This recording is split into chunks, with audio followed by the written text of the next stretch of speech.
So all of you on the panel are for asylum seekers in your own way, and that's a position that I also identify with. But I think often with refugee advocates, there can be a lack of real clarity in terms of what we're really working towards. So if you were to design and implement the asylum seeker policy that you wanted, what exactly would it look like?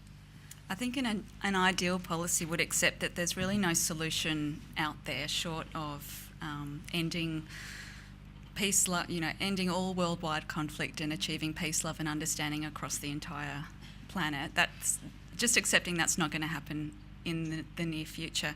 Rather, I think our response should focus on finding a way of managing the issue in our region that treats asylum seekers in a fair manner, while recognising that we can only protect a tiny proportion of the millions displaced around the world.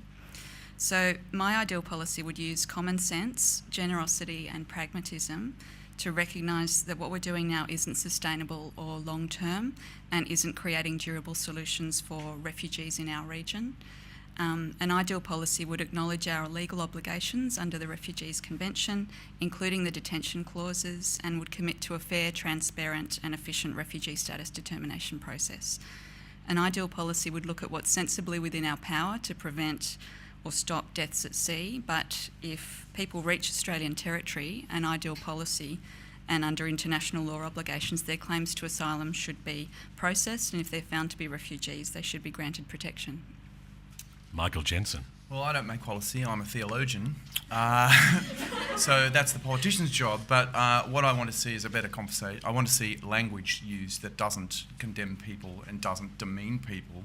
I want the community to, I want to hear a better conversation about it, and I want to hear leadership from government about this, not pandering. That's what I want to hear that. I want to hear leadership which actually uses language which is gracious, even compassionate, in such a way as leads to a change of heart in the Australian people. That's what I'd like to see. Philip Ruddock. Thank you. Can I just say that for me, ideally I would want to change the world commitment to the Refugee Convention. I mean, we have a convention which a limited number of countries are parties. A small number of countries are resettlement countries. And we have a lot of shifting of burdens. I would like to see it where it is fair and shared. I also don't want to see, let me say this very clearly, a reopening of people trafficking. Because all of the problems that we are talking about of children and management of their circumstances derives from the nature of the people smuggling business, the large numbers of people that have been brought here, and the management of that is extraordinarily difficult, and I don't want to see a situation.